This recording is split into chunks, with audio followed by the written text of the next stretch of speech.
Hello, everybody, and welcome back to Erndales. My name is Dale, and I'm coming to you from Manitoba, Canada, the western part of Manitoba, Canada, where we have just finished digging out from a 45 centimeter snowfall that happened on Sunday. I think we were getting, what did they say, 2 centimeters an hour.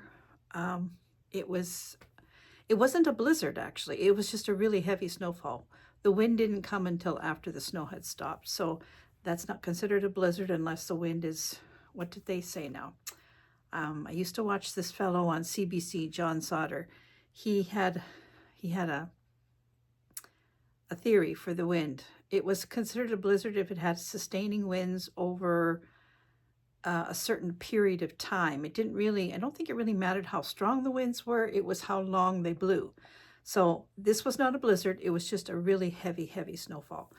And we knew that it was coming, but they didn't sort of know exactly where it was going to hit. And usually it hits here because we are very close to the escarpment of the Riding Mountains. And this is a snowy area. It's known for that. In fact, just up the mountain from where I live, used to be the largest ski hill in Manitoba, and there was it was where they had actually had the Winter Games in 1967, I believe it was. So yeah, we have a lot of snow. We're known for that. Anyway, one wonderful thing about living in a really small town is that when something like this happens, you don't have to work hard. Well, you do, but everybody comes out and helps everybody. Before the snow had even stopped, I saw farmers who just are living on the perimeter of around the town, like their farms are really close. They drove their tractors in and they started trying to clear the main roads so that, other people could sort of get a little bit mobile. People were out with snow blowers, and our neighbor, who is, I think he's about 76 years old, he came and helped us.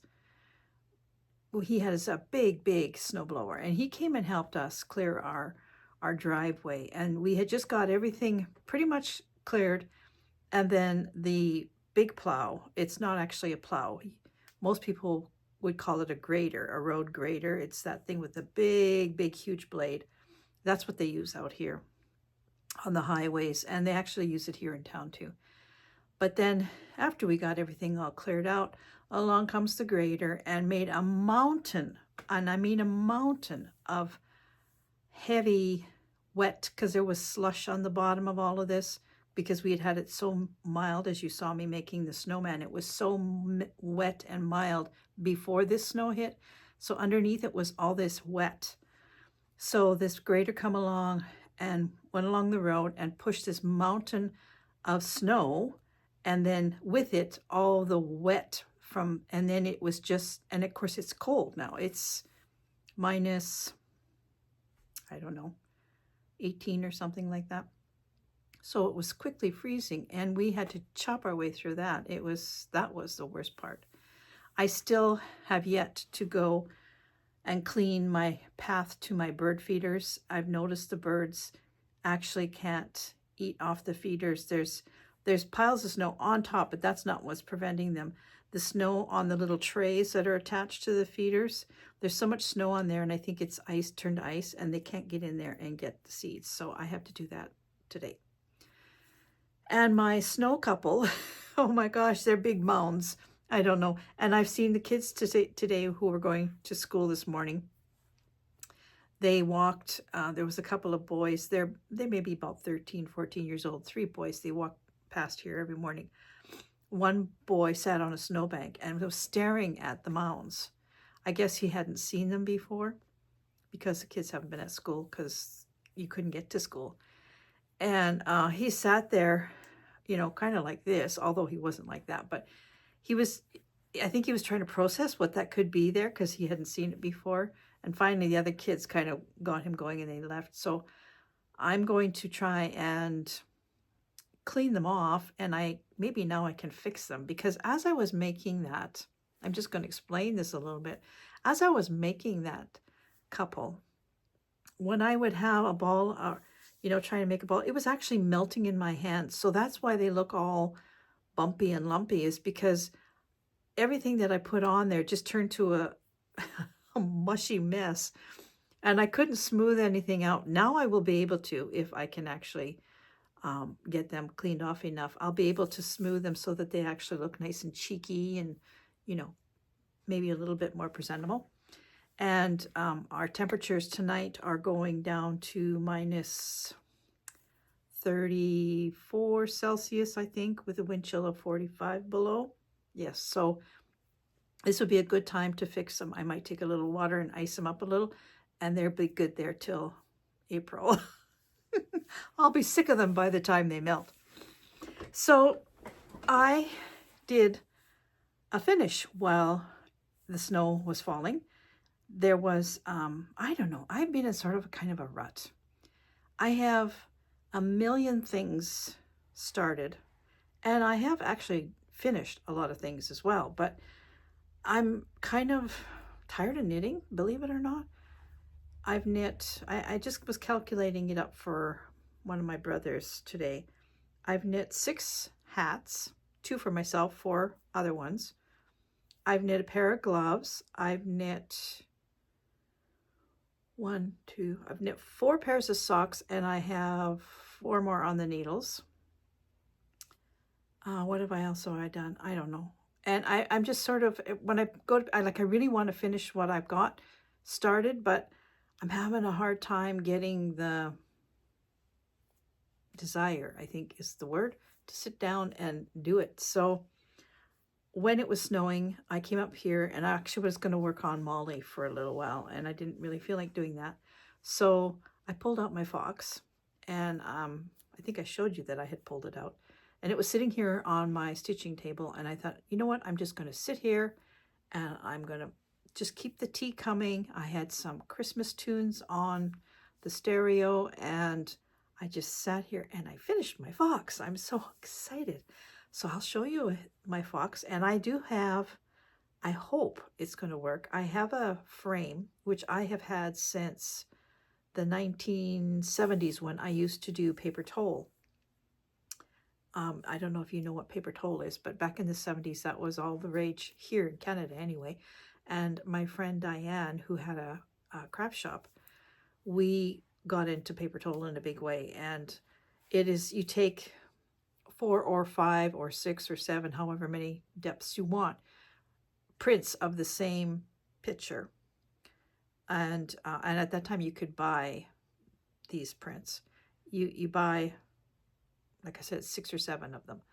And then you layer them, you cut them, and you do 3-dimensional layering with them. And when you, I have some up here, I could show you, but I'm not going to do that today. Maybe I'll do it another time. But in this one frame, I had an Anton Peck picture. And the frame that I'm going to use for this, if it fits, is a recessed frame. I don't know how I can explain it. The front of the frame is deeper than, no, that's not it. The front of the frame is larger than the back of the frame. It's sort of a wedge type.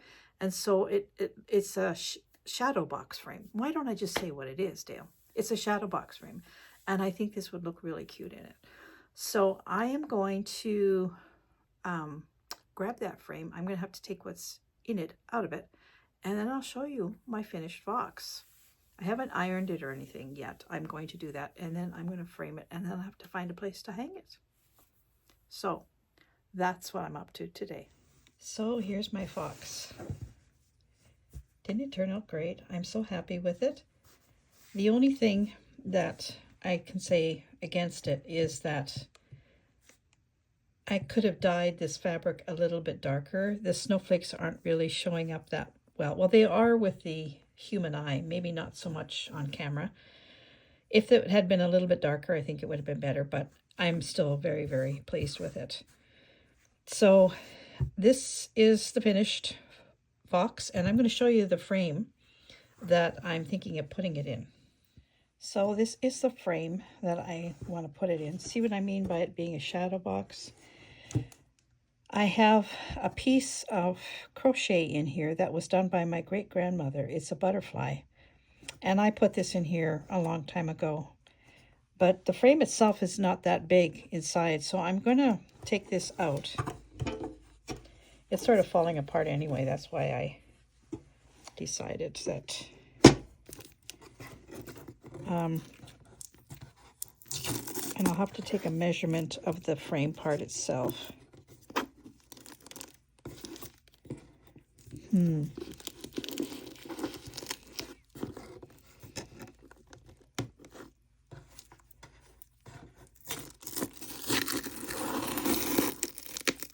Really don't want to ruin that board. I need that for a measurement.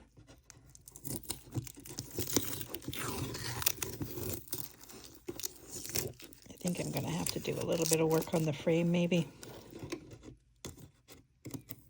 It's sort of loose.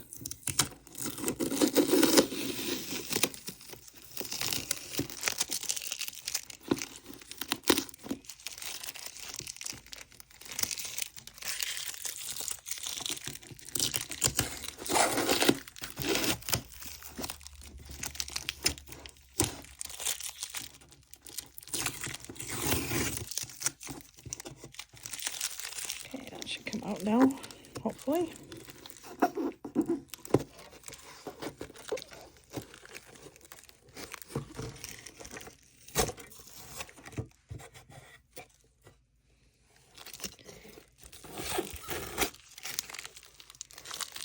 Yeah, this is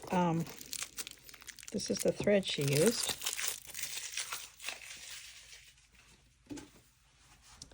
And this is the needle that she used. It's a really old needle. And I just framed it this way, but it sort of came apart. And I just had this like this. This is what it was supposed to look like, but it all kind of fell apart. But I actually have another use for this. These wings come out like this. It's quite pretty.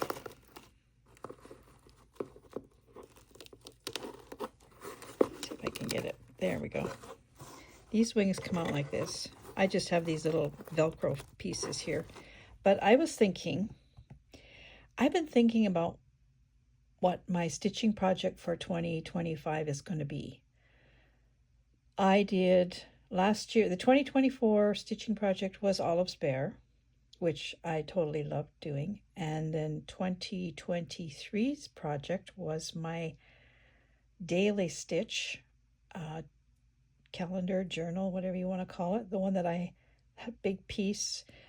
If you're new here, I'll put a little clip right here about that piece. I have it hanging on my wall in the hallway downstairs.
When I finished that big piece, I really wanted to do something special for 2024. And so I came up with the idea of Olive's Bear.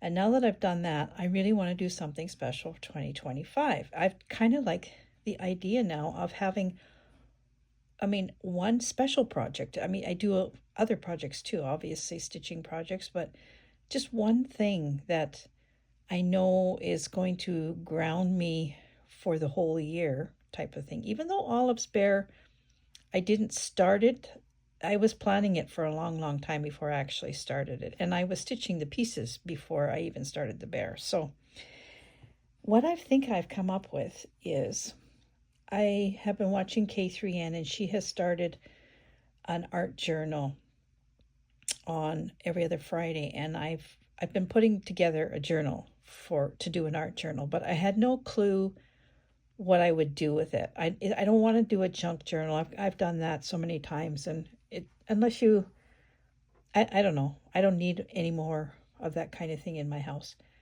But I thought if I did an art journal on my gardens.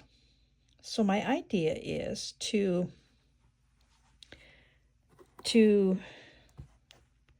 pretty much stitch my yard. Not the outline of it, but what's in it. The birds, the flowers, the fruit, the vegetables, the days, the arbor, everything. I think that would be a really cool project.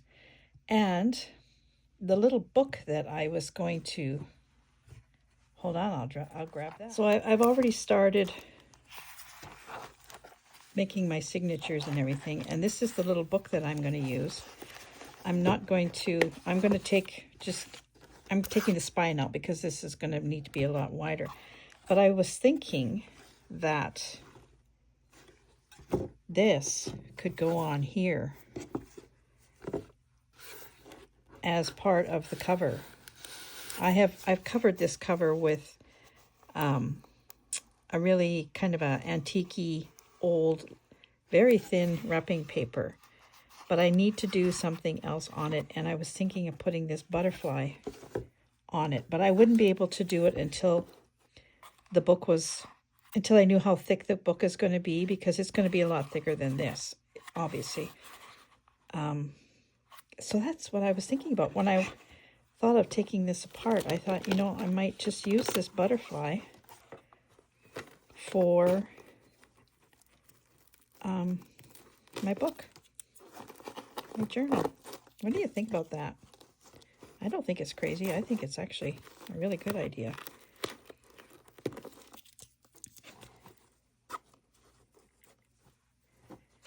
So this part here would go on the spine, however wide the spine is going to end up being. And it's going to be a lot wider than this. And then these parts would just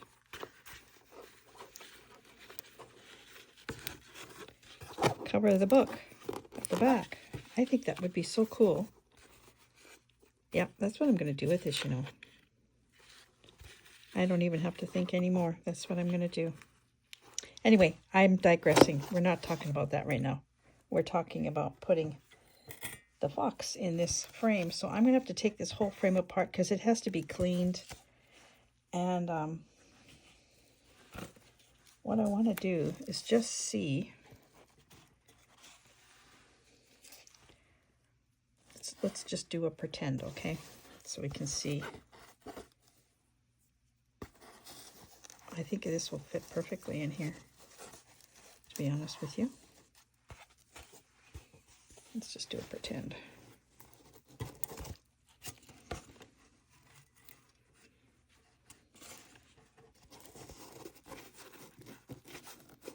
Not much to go around, but I can't lift it up.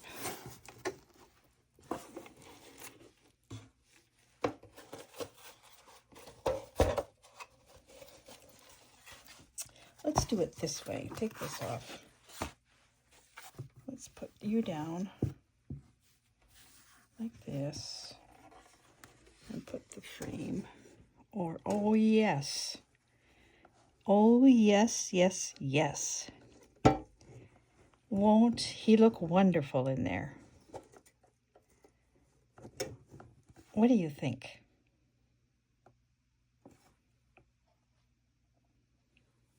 I think that's going to be really great. Perfect. Oh, I'm so happy I thought of this frame. This is a beautiful frame. This cost me, actually this frame was custom made. I have another one. I've really big one that I had paper told an eagle. It was a big print that I paper told, and I feathered all the feathers with scissors. It was massive, and now I have a cross stitch in it. And both these frames were custom made for me. But this is going to look so good in here. Oh, I'm very happy. So I got to take this all apart, and I'm going to work on this. And I'll show you what it's going to be like when it's all finished, which will be in another video. Tomorrow, I'm not sure if I'm going to be able to do a video. We are going out of town. We have some appointments to go to, and I don't think I'm going to have time to do a video, and I don't want to do another one today. It's kind of not fair. The other thing I want to mention is that I still don't have a computer, and I still have no way of editing. And the little tiny bit of editing that I am doing, I'm doing on my phone, which is killing my cataract eyes. It's very, very difficult. So, you know, my videos are not all pretty. I know that, and I'm very sorry for that. But I don't know. I guess I'm sacrificing quality for quantity. Maybe that shouldn't be doing that. YouTube probably doesn't like that, but whatever. This is me being me. So I can't promise a video for tomorrow. If I don't have one, I'm sorry. But there are more coming. Oh, I love this fox. Do you know, I sort of want to do the reindeer, but I don't know. I have other big projects that I have to finish. So let me know what you think about my fox in this frame, and about my idea of stitching my gardens. I have several. Stitching my yard. Maybe I should put it that way, my property. I think that would be a really nice project. In fact, now that I've sort of been thinking about that, I just noticed it's snowing out again. Great. We don't have enough snow yet, you don't think? Anyway, now that I've sort of have that thought in my head, my brain is gone a little crazy. I can actually envision what I want to put down there. And the other thing, the art journal is not going to be all stitching. It's going to be everything. I'm going to try some watercolor painting. I'm going to do stitching. I'm going to do collage. But it's all going to be, I think I'll do everything about my beautiful, beautiful yard. Yeah, I think that's what I'm going to do. Okay, I'm going to let you go. Thank you so much for watching, and thank you so much for all your wonderful comments. I know so many of you really had a good chuckle about my snow people, and that's sort of what my intention was. You know, Christmas is wonderful, but it can be hard too. We all have people that we miss. And so it's good to kind of think about something funny and silly. And that's what I was aiming for. So I hope I made you laugh, or at least smile. So I will see you on Friday. Take care, be warm, and I'll see you soon. Bye for now.